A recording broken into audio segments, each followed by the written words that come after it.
Pedro Torres has been running this, Sableye Radiant Charizard deck the entire season, basically. Has had a ton of success with it, top cuts at international championships and things like that. So, not surprising, but he is basically the only person hanging on to this variant of the deck at this point. He is a master of this strategy, and we'll see if he can use it once again to carry him through the World Championships. And on Pedro Pertusi's side is playing this Gardevoir EX style deck, a deck that he played a little bit here. And oh my, is that both copies of Fire Energy? It is! Two copies of Fire Energy and 2 Courses Experiment in the prizes. Not what you want to see at all playing this Lost Zone deck. Oh yeah, that's not great.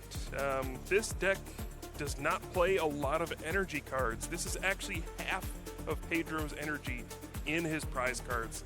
Going to make it a little bit difficult, but we'll see how it goes. Pedro Pertusi did prize the Cresselia.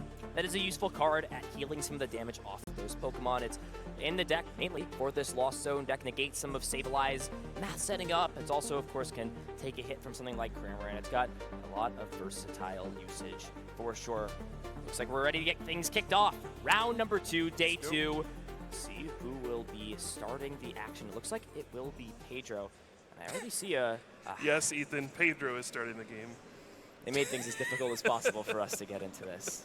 I might have to just call these players by their last name at this point. But Pedro Pertusi will start off with that Battle VIP pass.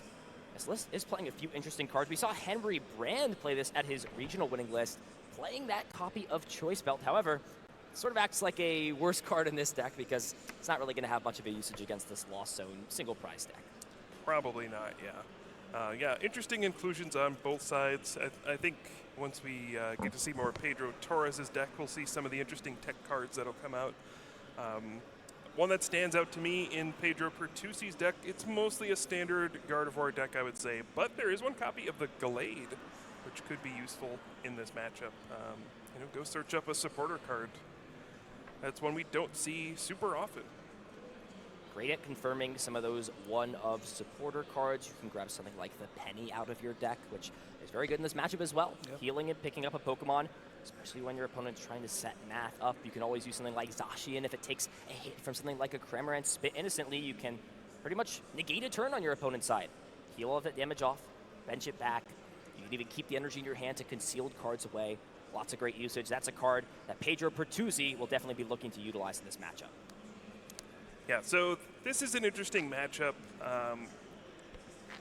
This is a perfect start for Pedro Pertusi, starting off with the Battle VIP pass. All you want to do is get out a bunch of basic Pokemon. We'll see if he kind of expects that Pedro Torres is continuing to run this Radiant Charizard build. The dynamic of this matchup changes a lot when there's no Radiant Greninja to worry about.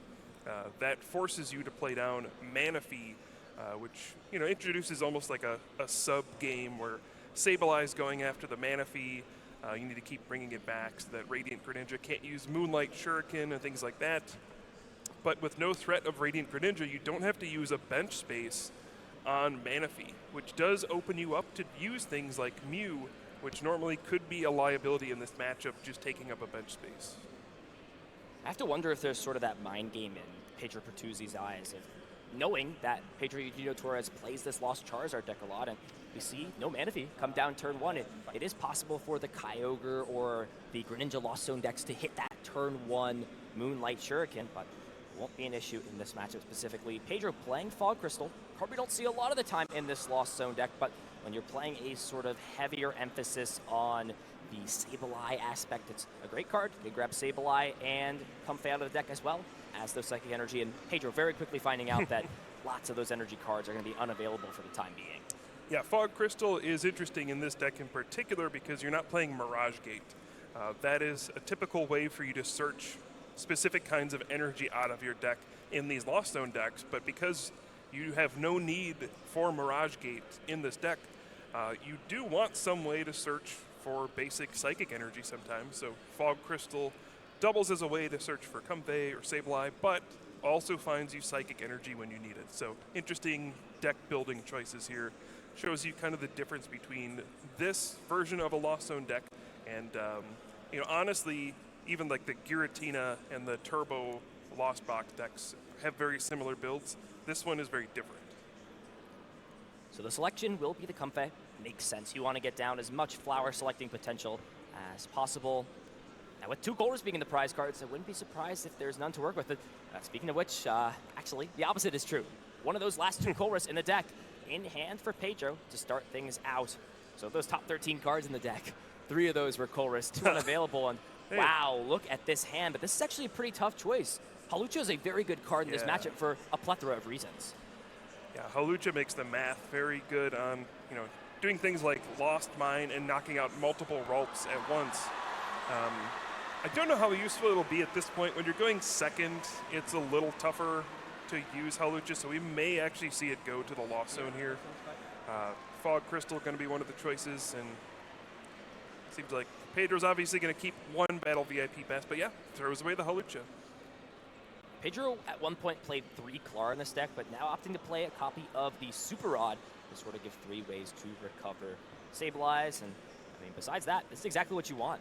2 Battle VIP pass, all the basic Pokemon Pedro will need in these early turns will be grabbed. And we already see Phoebus getting put to the top of the deck. He's sleeping. He looks like he doesn't even want to be here on the stage. Yeah. This is a tech card that came in and out of decks for a while. But yeah, Phoebus evolves into the Milotic, which has Dew Guard, the ability that prevents your opponent's supporter cards from affecting you. So essentially, the main thing that it's trying to block is like Iono, Judge, Roxanne, hand disruption cards. So one of the ways that, Gardevoir really battles back against these Lost Zone decks is by disrupting the hand at the end of the game with things like Iono. And with the Dew Guard in play, your hand is safe at all times. So this is an interesting tech line that we do not see very often, and we'll see if it pays off for Pedro Torres in this matchup. Another tech card, Pedro grabbing off the second Battle VIP pass. It is that Articuno with the ice symbol. Yep. We sometimes see Zapdos come in. It's the same thing, except for your water-type Pokemon, 10 more damage. And this helps out nicely with the Cramorant, especially in combination with things like Choice Belt. You can boost your damage up to 150. And then if you have Hawlucha, you can always set math up on V-Star Pokemon to sometimes take knockouts with Lost Mine, as well as Charizard. And just the fact that you can put more damage on the board with the Pokemon. This deck doesn't need to have as many Pokemon on the bench like Radiant Greninja, so you kind of just use that slot instead. And uh-oh, here we go. Flower selecting starting, and this is the choice that you have. It looks like Radiant, Charizard, and a Switch card. There's no way you can throw away your Radiant Charizard, right? I mean, you know that both Fire Energy are in your prize cards, so... But no, okay. I mean, it's the main attacker in the late game with this deck, so I can't imagine throwing it away. It's one of those things where Sableye feels like it's the Pokemon you're going to be attacking with the most, but if you get rid of that Radiant Charizard, your opponent can play completely differently, right? Only put something like Big Gardevoir EXs into play, and they'll find a way to start trading favorably. But will be the smart choice, in my opinion, taking the Charizard.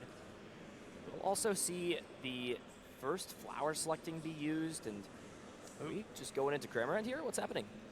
Yeah, does he have enough cards in the Lost Zone? Okay, looks like there might be a Lost Vacuum. That makes sense. Okay. So yeah, didn't want to risk hitting a switching card or an energy off of the flower selecting, so just going to guarantee an attack this turn. Use the Lost Vacuum to send Choice Belt and Comfey to the Lost Zone, so now we're up to 5. And yeah, Pedro Torres will get the first knockout. The Articuno, I think maybe a preemptive thing to put down as well. One of the annoying things in this matchup is Cresselia has 120 HP, and Cramorant only does 110. So the ice symbol from Articuno allows Cramorant to actually knock out Cresselia. We know Cresselia is prized this game, so that may not come up, but that is one of the main uses of this Articuno. And Pedro Pertusi having to play Iono. There was not a lot going on in hand for Pedro Eugenio Torres. I think Pokey here and 2 Clara, and finds the only copy remaining of Colress off of those 5 cards. Yep. Still Pedro Pertusi's turn. Did choose to bench Mew in this matchup. I've talked to different players. I mean, in my opinion, it's always a risk, though, to have this Mew down, because while you get great search off of things like that Mysterious Tail, it is a low HP Pokemon that will never attack, which means the only way it's getting off your board is if your opponent chooses to knock it out, and you want to have a lot of different Pokemon down, especially in this matchup. Yeah, Pedro Pertusi does play both Collapse Stadium and Penny, though, so there are ways to get it off your board, I guess. And sometimes, your hand is just bad enough where you need to use Mew. But yeah, another big thing that happened was because of that escape rope, a Ralts got knocked out. So there's only 2 in play now. Usually you want to have, 3, 4 Ralts in play so you can evolve many of them up into Curlia and then eventually into Gardevoir EX. The main draw engine of this deck is the refinement of Curlia, so limiting the number of Ralts on your opponent's side is a very good strategy. Mysterious Tail being used. Finds a big card, that rare candy, and with Gardevoir EX already in hand on top of Ultra Ball, Pedro Pertusi can start to respond with some knockouts.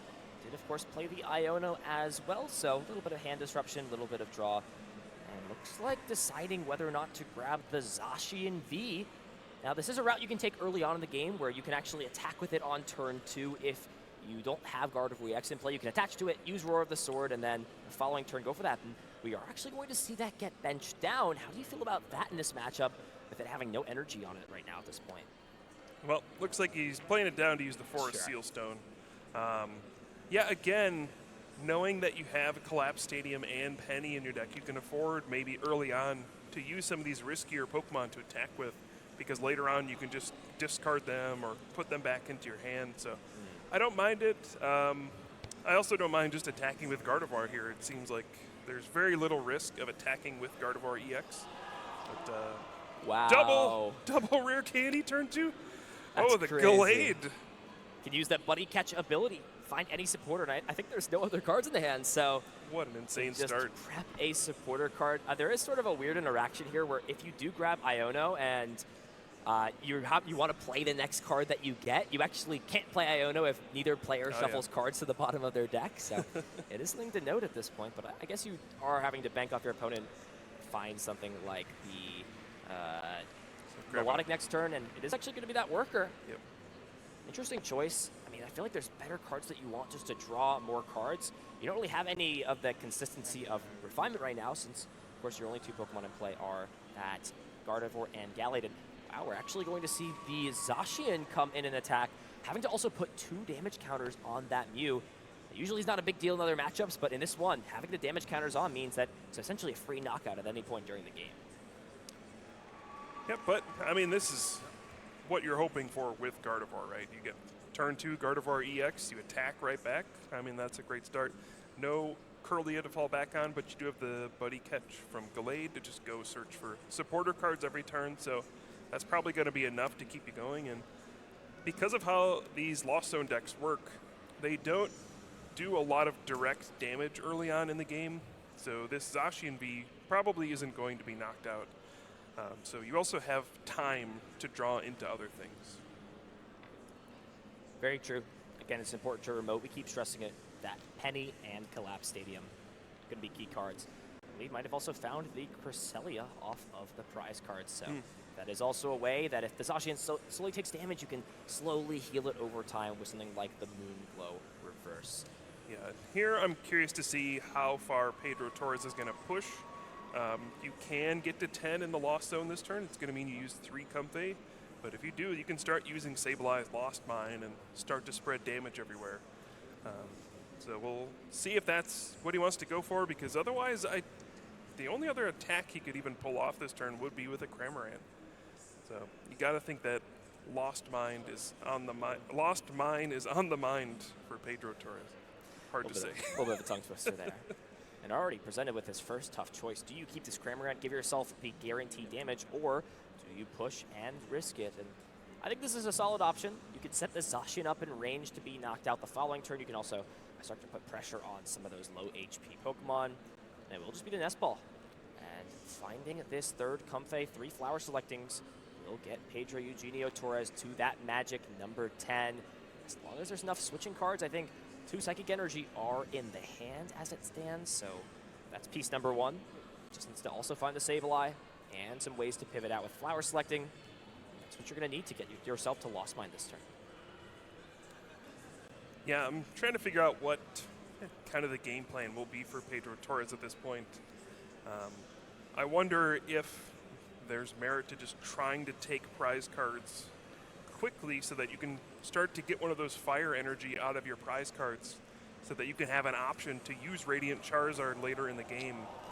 I feel like it might be difficult to close out the game if you don't have access to attacking with Combustion Blast. But we'll see how Pedro Torres wants to play this one. The first thing you need to do is use Flower Selecting 3 different times. Requires you to put Comfey into the active spot, which looks like it's going to be pretty trivial here. You see another switching card with the switch cart taken there. And once you get to that magic number 10 cards into the Lost Zone, you can use Sableye Lost Mine, and that's when this strategy starts to really get into action.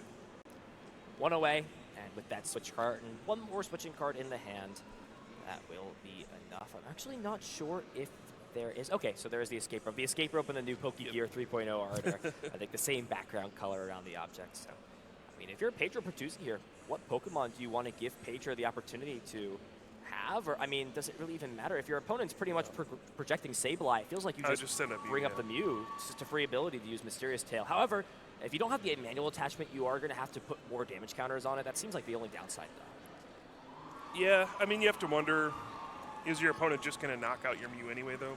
So, I don't know. Seems like a pretty easy thing to push up. Otherwise, you would have to, potentially commit.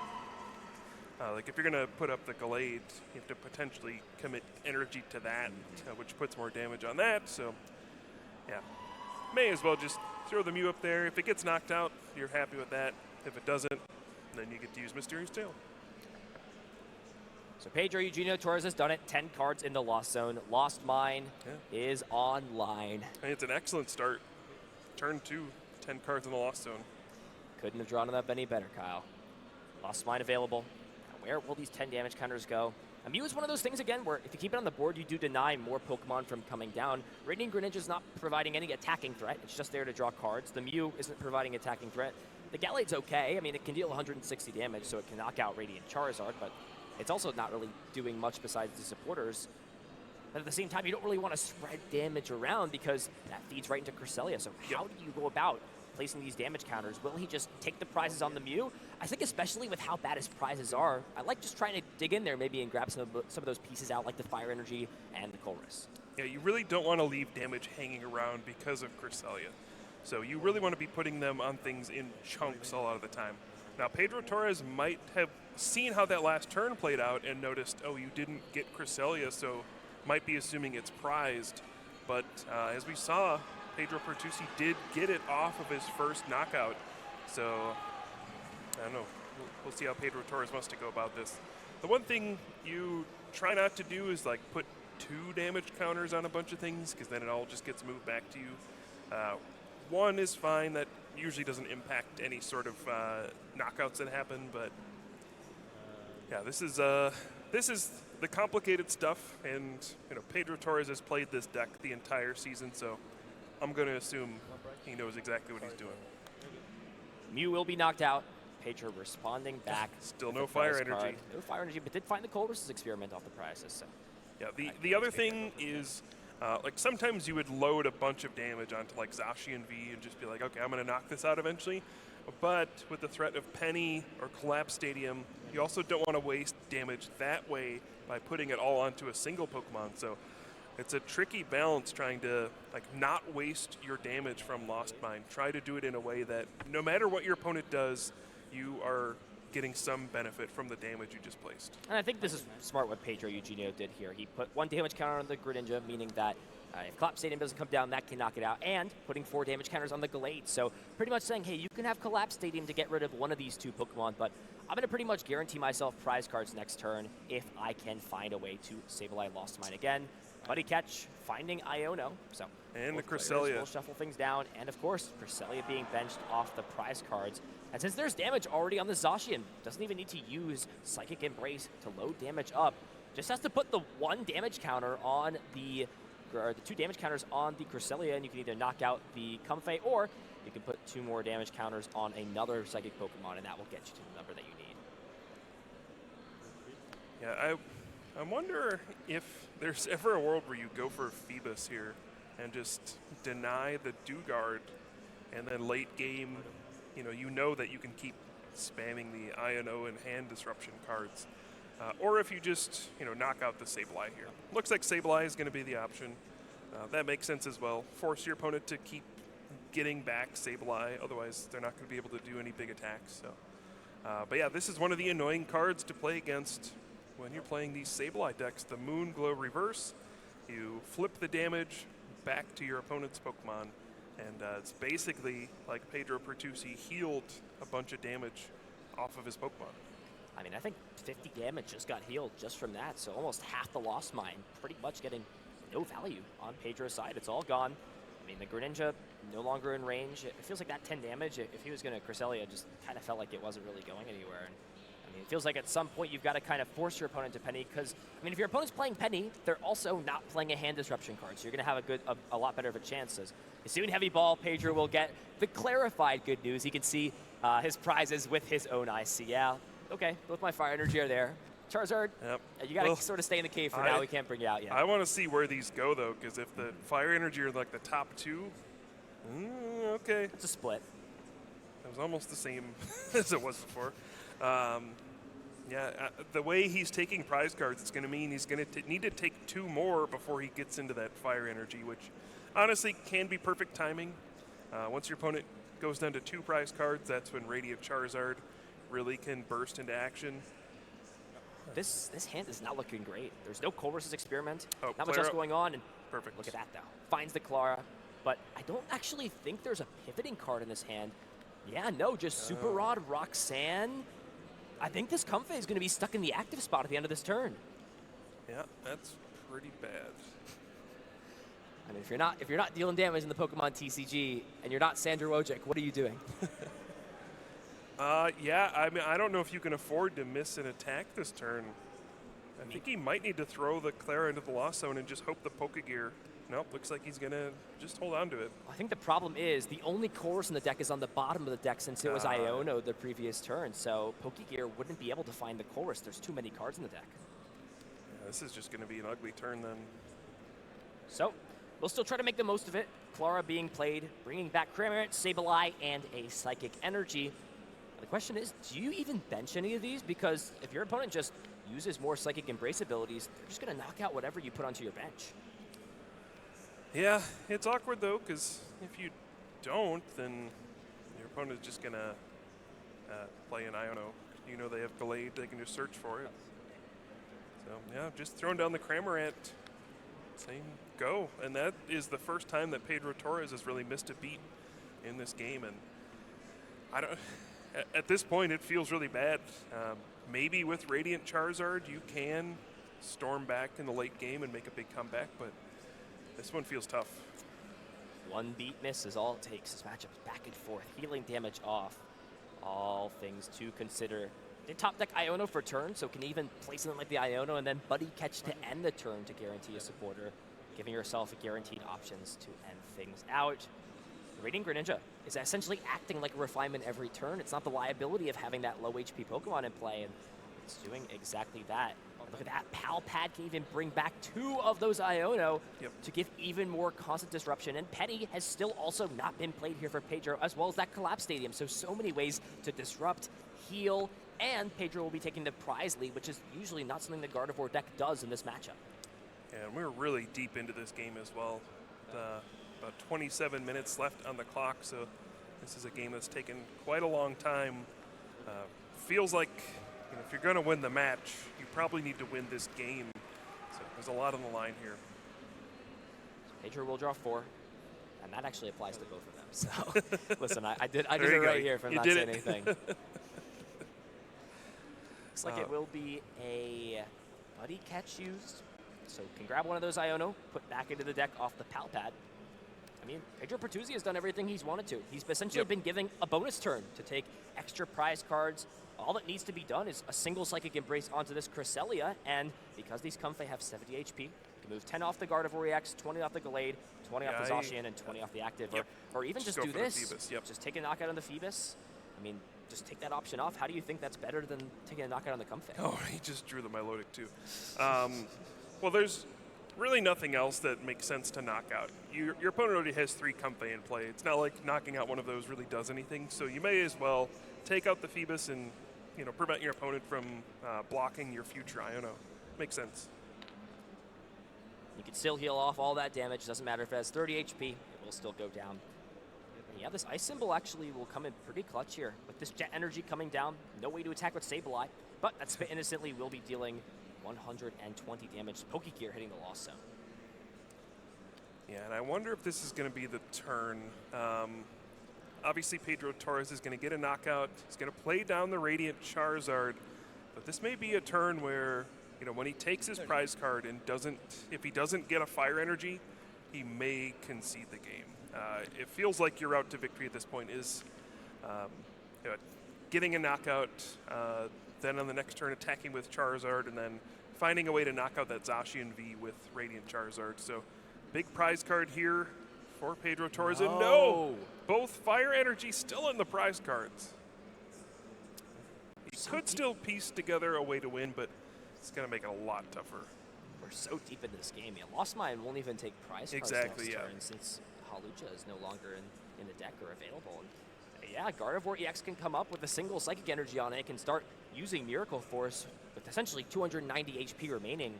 How can Pedro Eugenio Torres piece together those last three prizes? I mean, Pedro Pertusi is going to be on a 2-turn clock after this turn to win. Is there a way that Pedro can even take a knockout in that amount of time and close the game out? Yeah, it looks like Boss's Order is going to be the choice here as well. Just saying, you know what? Let's just get that Radiant Charizard off the board, maybe. Force you to have, Super Rod or Clara, something like that to get it back. And maybe that could just be a game ender. Gallade coming in as the MVP. Buddy Catch has put in essentially constant hand disruption, now gusting effect onto the important Pokemon in play. And that constant disruption plus aggression. Gardevoir can do it too. I know we say it, Lost Box is sort of the CEO of putting on early aggression and putting together knockouts. Insult to injury also, getting rid of that Beach Court.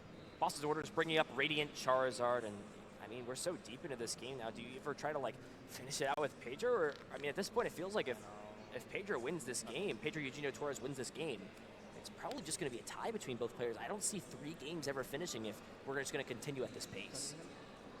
Yeah, I'm struggling to figure out how Pedro Torres is going to win this game. I'm really not sure. You can... no, I really don't get it. Maybe we'll see something here soon, but it seems very, very difficult with no access to Fire Energy. I mean, you can you could potentially Boss's Order something up like the Gallade that is a hefty retreat cost and do enough damage to it where maybe your opponent isn't able to retreat it, and maybe that buys you a turn, but it just, I don't know, doesn't seem great.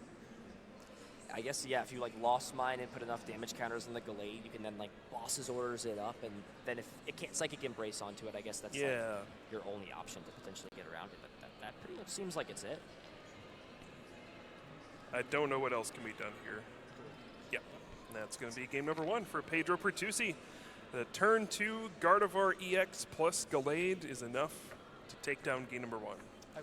That's a strong combo, I'm going to say that for sure. Double Rare Candy, Gallade and Gardevoir. He only plays 2 Rare Candy, just played them both turn 2. That's Forest Sealstone. Forest Sealstone lots of the time acts as sort of that extra consistency card. You either hit the Rare Candy and you wanted those early turns, or it feels like you kind of just play a slower route where you're evolving into Curlias. And I mean, for Pedro Pertusi, that more aggressive route really worked out well. Getting the Rare Candies off, attacking with Zacian early, and also to note, a big prize card there. I think this game plays completely differently if Pedro Pertusi doesn't draw Cresselia off that first prize card. Yeah, exactly. That was the difference in the game. And yeah, we'll never know if the game would have been any different if Pedro Torres had access to a Fire Energy at any point. It still seemed like a difficult game to win, even with access to the Fire Energy. After you miss that 1 turn of attacking, felt like he was just really far behind. But we'll see if he can rebound here in game number 2. As we mentioned, we are down to about 20 minutes in the round, so it's hard to see a world where all 3 games complete here unless, one of the games just ends on the first turn or something like that. But we'll see how this goes. Long set, long series. I played this a lot of NAIC, and these games are long, they're grindy, and very difficult to finish. out. So these starts are going to be very important. Finding Battle VIP Pass, getting a strong explosive start. As a Gardevoir player, if you don't hit that turn 2 rare candy, you kind of fall behind. And even if you do, it's not like you're in an incredible position. Prize cards here, not too terrible. Yep. We do see one of those Iono in the prize cards, the Palpad there too, but it looks like we're setting up to have a very solid game. And Pedro this time going to get a peek and see my prize cards are not nearly as bad as they were in game number 1. Yeah, it's also very nice when you just, without having looked at your deck at all, you just play a heavy ball and, oh hey, there's a basic for me, good. Also saves you some time because now you don't have to waste time looking through your deck to see what's in your prize cards. Just, all right, now I know. I don't have to spend, 30 seconds or a minute looking through my deck trying to figure out each card that's prized. A couple copies of Beach Court, but there's actually not too much else going on. Does have the escape rope, so a smart choice there to actually hold the nest ball, wait to find Pokemon to sort of increase the total amount in the deck before using this Flower Select. Now, what do you grab here? Jet Energy and Fog Crystal. It will be the choice of grabbing the Fog Crystal. I guess just prioritizing getting as many of these come fade down into play, so Flower Selecting can be used. Yep, he's going to grab the second Comfey, just try to get as many cards in the Lost Zone as you can. It does say on the screen that there are 17, but that is not correct. There's just one. What if your Lost Zone counter transferred over from game to game in a series? Well, Lost Box would be a lot better. Yeah. Turn 1, Sableye, going second. Yeah, awkward decision here. As the Raihan, which is one of your ways to attack one turn sooner with Radiant Charizard, and that is going to go into the Lost Zone in favor of this level ball.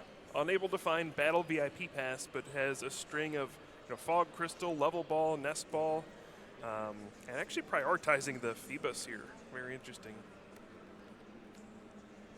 Trying to hopefully get Melodic out this game. It didn't work last time. Of course, we saw it one turn too late, finding it off the top deck. Try to make that happen to make sure there is consistent availability. Check this out. This thing, we'll see if Phoebus is, going to evolve into Milotic this game. I don't know. You have some history with Milotic, don't you? I've played it once or twice, yeah.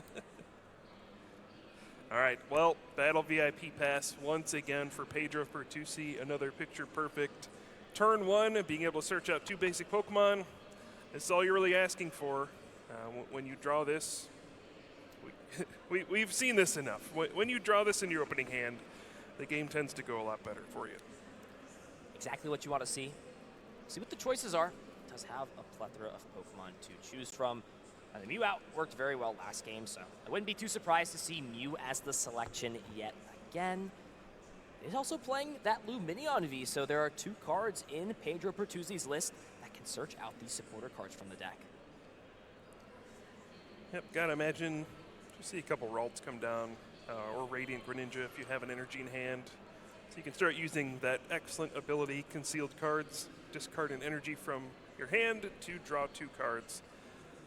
Doesn't seem like much, but turn after turn, that builds up cards in your hand, gets you a lot of value. And in this particular deck, you want to put Psychic Energy cards into your discard pile so that you can use Gardevoir EX's Psychic Embrace ability. So this Radiant Greninja, very important card for this deck. It's also very hard to search out this Radiant Greninja. Battle Pass and Ultra Ball are the only 2 ways to search out Radiant Greninja.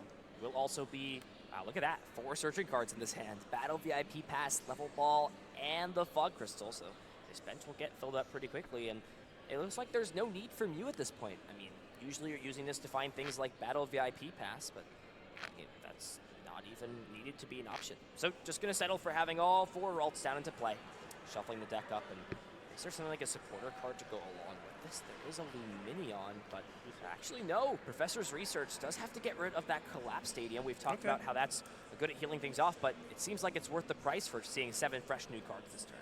Yeah, I mean, 4 Ralts in play turn 1. This is a dream. You have to throw away a Curlia. Hurts a little bit, but I mean, if you're playing a Gardevoir deck, this is exactly what you're hoping to see. Fill up your bench with a bunch of Ralts. You use concealed cards. You draw more cards. I mean, this is what you hope for. And even going to close it out with the Roar of the Sword from Zacian V to get an energy into play, perhaps. deciding to retreat into this Radiant Greninja. I feel like attaching the energy to Zacian there is not even terrible. You kind of accept that her ults will go down with something like Escape Rope, and then next turn all you need is an attachment, and you're not relying on finding one of those rare candy. But I guess just wanting to hopefully try and play around the Escape Rope.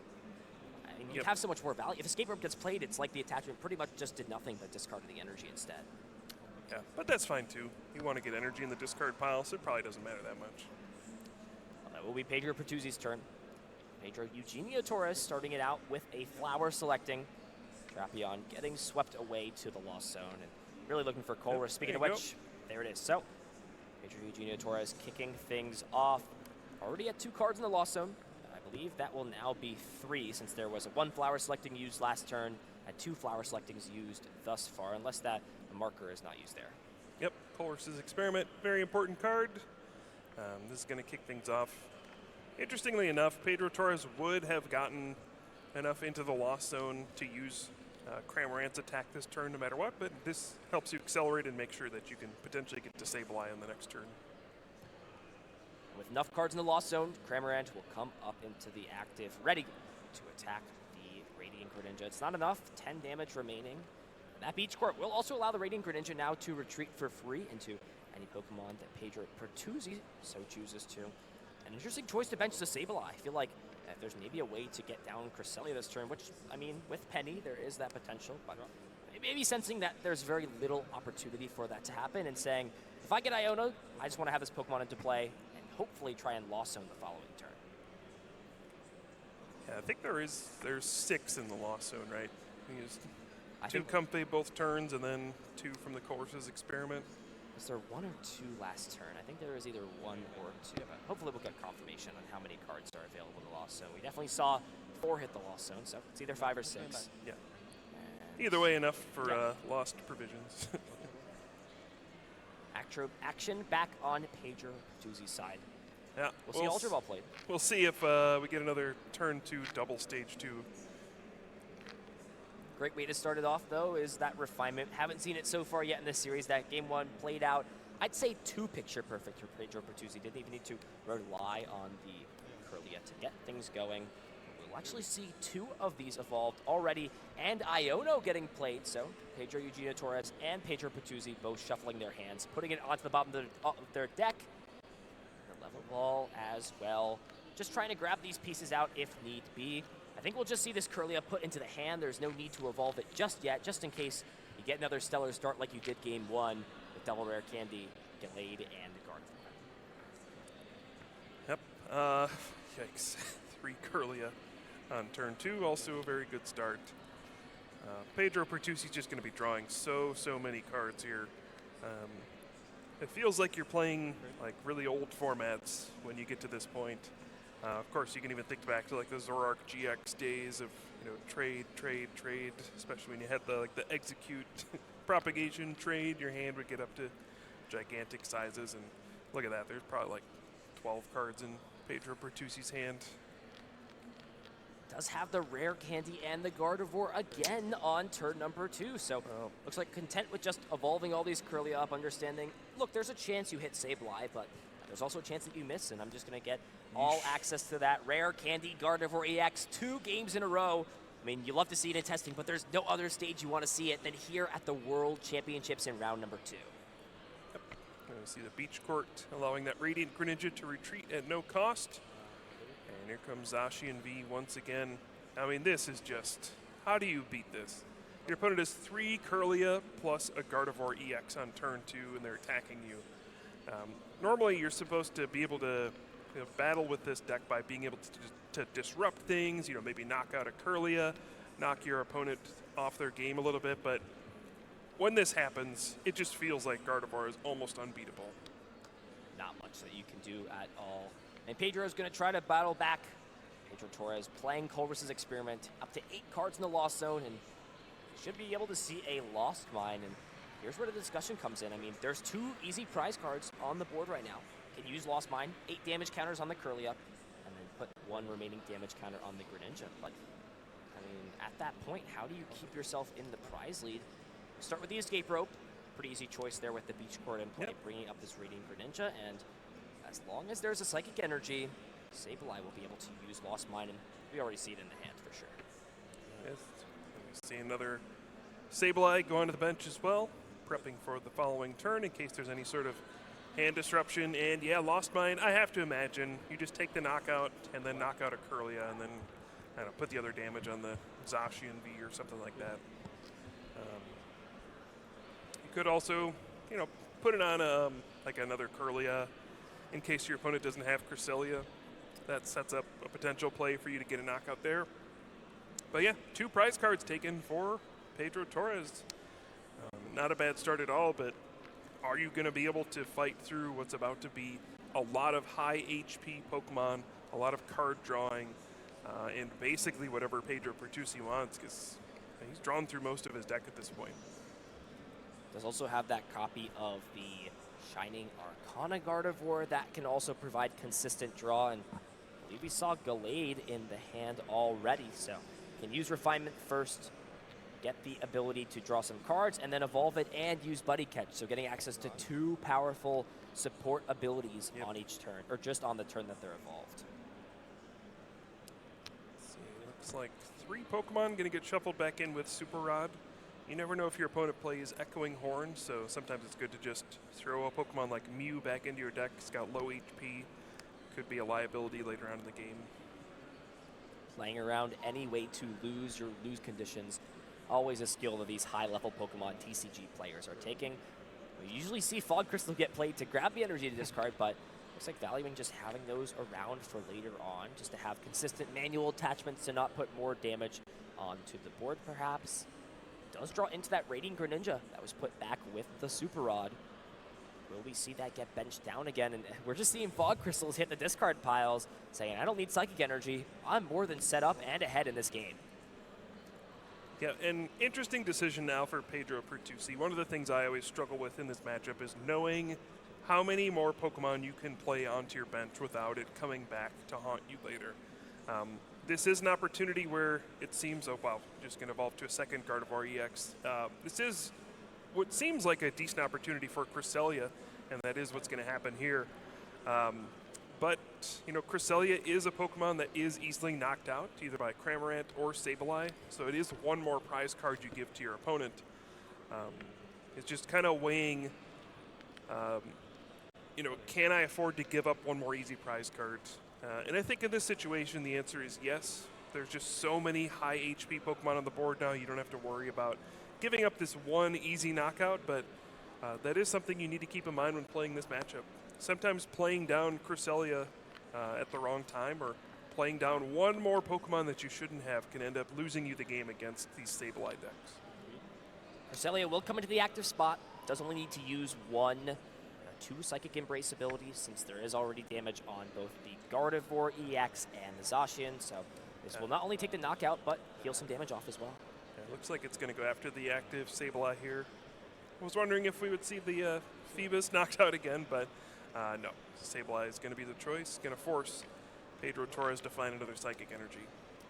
Will we finally see Melodic come into play? I think that actually might be pretty big here for Pedro Eugenio Torres to stop the onslaught of Iono that will continue to be played throughout the series, and finds it. Are we going to see it get evolved down? Dugard at Worlds. Never thought I'd see the day. Times are changing, Kyle. Times are changing. You also see the Psychic Energy come down, and I think just slow rolling us here, not evolving it right away, keeping it around for later. As Fog Crystal will find more cards out of the deck. This time that Comfey. Don't quite think we'll see that get played down at this point unless Pedro really needs to find another resource, but hasn't even used Beach Court yet, so at minimum can just Lost Mine again with this Sableye that has a Psychic Energy on it. All right, we see the Pokegear, yeah, just thinning out the deck for Pokegear. Maybe trying to find the Clara here. And looks there like it is. we have found one. All right, so Pedro Torres going to try to battle back in this game. It does seem a little difficult to find a route to victory here. I don't see Echoing Horn in his deck either, so that could have been a way to kind of find an easy prize card along the way. But the good news here is with the Milotic, the Dugard, it will prevent any future hand disruption from Pedro Pertusi. So Pedro Torres is going to be able to do basically whatever he wants for the rest of the game as long as that Milotic stays in play. And the question here is, do you even use Sableye, or do you go in with Cramorant to take this knockout? But it looks like Pedro Eugenio Torres just wants to take the knockout with this Sableye. But, I mean, if you're not knocking Cresselia out, how are you spreading your damage around? Yep. And there it is. The Dewguard has finally arrived. It's here, Kyle. It's here. Yep. All right, we are going to see just a Lost Mine for the knockout on the Cresselia, going down to 3 prize cards now. And this game is about to get really interesting. At this point, I think it seems pretty clear you probably cannot bench any other Pokemon that have 120 HP or less. You need to constrain your board to just things that are very difficult for your opponent to knock out. And we'll see what Pedro Pertusi does from here. Time very much winding down in this round. 5.5 minutes remaining as we're entering the end game of game number 2. The battle of the Pedros. Who will be victorious? I think Pedro Pertusi is just a little concerned about bringing Zacian V up because with this knockout, there is always the potential for something like Raihan to power up a Charizard to take knockouts, and that could be one way that Pedro Eugenio Torres swings his way back into this game number 2 and potentially squeaking a match point out of this round. Yeah, I mean, you did see Raihan go to the Lost Zone, so, I mean, sometimes players use 2, but for the most part, you can probably assume your opponent only has 1. So that's probably not a thing you have to worry about. You know, last year at the World Championships, we saw lots of decks playing, you know, Magma Basin and all sorts of things. And, oh, we actually see the boss's orders on the Milotic recognizing the threat of Dewguard and trying to get that out of here so that on a future turn, you can use Iono and disrupt your opponent's hand. Smart to do it right now. You know your opponent's going to potentially go down to lower and lower prizes, and by knocking Milotic out, you're not going to be able to, on Pedro Eugenio Torres' side, establish that next turn. Sure, you can bring it back with something like Clara or Super Rod and re-bench the Phoebus, but you're still very prone and open to getting Iono'd at this point, even showing, look, I'm going to put these back into my deck now that your Phoebus is going to be gone. Dang, it finally comes into play, and it only lasts 1 turn. They can't let us have any fun up here, Kyle. Psychic Embrace use to make sure that Zacian can use the Storm. And boom, Milotic, as graceful as it arose, falls that much gracefully. Yep. Short-lived. I wanted to see an Iono get played and him not shuffle his hand into his deck. Or, and not into his deck, but below. But speaking of shuffling your hand into your deck, Roxanne coming down. Finally a way for Pedro to respond. There it is. There it is. All right. So yeah, a lot of these decks at Worlds have been including lots of hand disruption cards. Normally in these kind of Lost Box decks, we have not been seeing very many Roxanne, Iono, things like that. Mostly just playing Coerce's Experiment and then sometimes Boss's Orders, but then Clara, of course. But yeah, Pedro's still playing Roxanne, and we'll see if this can bring him back into the game. Now, unfortunately, there is still the Glade with that Buddy Catch, so it's not going to do a whole lot in terms of, you know, like making Pedro Pertusi draw a bad hand or anything like that. You can always just search up, you know, Professor's Research or whatever. But maybe this breaks up some sort of potential combo that may happen, and also gives you a fresh hand of 6 cards. Refresh and Disruption, Roxanne doing its job best. Easy choice off Flower selecting. Manaphy going into the Lost Zone. I have to wonder here, how do you spread damage with this Lost Mine? It feels like if you have any idea that Penny's in the deck, putting the damage counters onto the Zacian essentially is just negating the turn. Do you ever try and maybe target the Glade, play another hand disruption card, and then start to set up the Zacian for the mat to KO it? This is tough. You can try to make it so that both Gardevoir have 250 HP left. So then Radiant Charizard can knock him out with Combustion Blast. And it looks like that is what Pedro Torres is doing. If your opponent puts down a Cresselia and moves some of the damage off, then there's an easy knockout for you right there. And then you just need to knock out the Zacian V to win the game. I mean, this is extremely complicated. There's just so many paths each player can take at this point. And this is a situation where I think we just need to sit back and watch where this game goes, because there's so many things that can happen at this point. So many variables, so many different ways things can unfold as we get into a minute and a half in this game. So a time could completely become a factor. I think if Pedro Eugenio Torres doesn't finish his turn, I think there is enough time that this game will finish in 2-3, but we're actually going to see the penny get grabbed off of the buddy catch. Also see the Forest Sealstone in hand too, so that can grab another card if Pedro Pertusi so chooses to. Super Rod as well. Let's put the Luminion.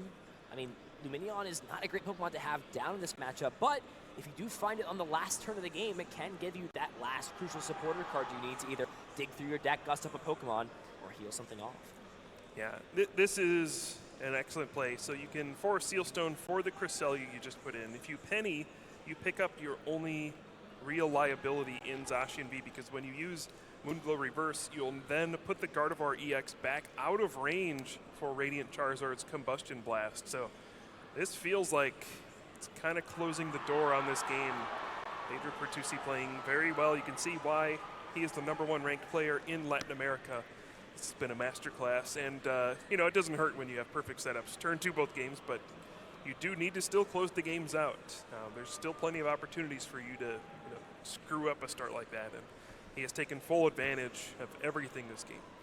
I've heard lots of talk on and off the playing field about how Lost Box is so good into the Gardevoir deck, but I mean, this has been a masterclass so far from Pedro Pertusi, showing that this matchup is very much navigatable. You can navigate this matchup very, very much. As we're actually going to see the Gallade come down. It does have that swirling slice attack. It does 160 damage. Yeah, I think it needs to put energy on there to retreat, because a lot of the energy was on Zacian V. It's true. So we'll just see that pivot out. I was wondering, yeah, I don't know if swirling slice here is exactly what he wants to go for, but it makes sense that Cresselia comes down. Zacian no longer in play. It's done its job. It's taken prize cards. It's found pieces out of the deck. And it will just be on the rest of the team, the Gardevoir and Gallade, plus the assist of Cresselia to get Pedro Pertusi to the finish line and put him at a 2-0 record. Psychic Embrace used on the active Cresselia will put it to the 20 damage. Both Gardevoir EX healed down to 40, and Pedro Pertusi going down to 2 prize cards. Yeah, you can see an interesting choice as well. Saying, you know what, you already have 2 Sableye powered up. What's the difference between knocking one out here? I'd rather just take away any options you may have with Comfey. And yeah, it looks like we have hit time in the round. So potentially we are in the +3 turns portion of this match. And Pedro Pertusi, I think, down to 2 prize cards at this point. Seems like has a pretty good lock on this game. But we'll see if Pedro Torres can figure out some crafty way to get back into this one. So Pedro Eugenio Torres, turn #1. So has 2 turns to close this game out. But I think that's pretty much where we are at making things happen. So it will just be the escape rope being played. Gallade brought to the forefront. Can, of course, just retreat with a single Psychic Embrace or attachment. There are plenty of energy in the hand now that Penny was played last turn to pick that Zacian V up. Now the question is, what will the choice be? Off this flower selecting, there is that 1 copy of Boss's Orders in the hand. Choice Belt being played. Fortunately, does not work on those EX Pokemon, only on the V and GXs. It will be the Cramorant also coming out of the deck with the Nest Ball. What is the goal here for Pedro? Actually, both Fire Energy are still in the deck, so Radiant Charizard can't be used here. It could have presented an awkward situation if you attack with Radiant Charizard, knock this out. There's not enough Pokemon in play for Cresselia to use Moonglow Reverse for a knockout. And it presents an awkward situation. If you want to attack with Gardevoir EX, you need to damage it, and then it gets in range for the Radiant Charizard to knock it out. If you bench another Pokemon, you're potentially in danger of getting hit by Lost Mine and losing that way, but we'll see what happens. Colress's experiment didn't find the Fire Energy. What a heartbreaking miss for Pedro, and since that Comfey was knocked out, will not have access to 1 more flower selecting, so a smart choice from Pedro Pertusi going after Comfey. Pedro Torres has hit a wall. No more ways to draw cards. No more ways to dig through the deck. Yeah. And you can see the look of disappointment on his face. He knows that the walls are closing in. He's got little options left. What can he do to navigate through this? It seems like there's just nothing that can be done. Yeah, I mean, really, what can you do when your opponent has that kind of start? Pedro Torres, I mean, fought back pretty hard in this game. But, yeah, I mean, what are you supposed to do? Well, on Pedro Pertusi's side, can now use the swirling slice attack. Yeah, there you go. There you go. So, we're going to see it on the main stage, at least at this point. So Yep. do 160 damage, take the knockout on Sableye, and to add insult to injury, that huge hand going to the bottom of the deck for Pedro Eugenio Torres. Iono being played. This will be Pedro Pertusi's last turn, but doesn't need to win the game since he won game number 1. Yep. As long as Pedro Eugenio Torres is unable to take enough prize cards, which I think with this list, there's no way to do that. Pedro Pertusi understands the situation. Swirling Slice, taking the knockout, and this is it. If Pedro Eugenio Torres does not have a way to win this game, Pedro Pertusi will advance to 2-0 at the World Championships. Yeah, there's a way to be 10 damage short. With the Halucha, you put both Gardevoir EX to 260 HP remaining. And the Choice Belt, that doesn't add damage against Pokemon EX, only Pokemon V. So I don't think there's any way for Pedro Torres to pull this off. Agonizing. 10 damage short. You know, if you have an Escape Rope, Boss's Order, or something like that. Plus the Halucha. Yeah. If only that Choice Belt were a Defiance band, then it would have been game over. Well, Pedro Eugenio Torres still playing it out. Did find the Boss's Orders off the Pokegear, all but one card left in the deck. And you see it on his face. Disappointed, but that's the way Pokemon TCG works sometimes. Yeah, I mean, this was still a winnable game, I think. If you Boss's Orders up the Gardevoir EX that's got no energy on it, you can Combustion Blast and put it in a spot where you can't Psychic Embrace to it, and it might just be stuck. But one turn short, Pedro Pertusi is going to win the match 1-0. I mean, this is an excellent match, lots of technical gameplay back and forth, but the Gardevoir EX deck does come out on top. Time a factor for sure. You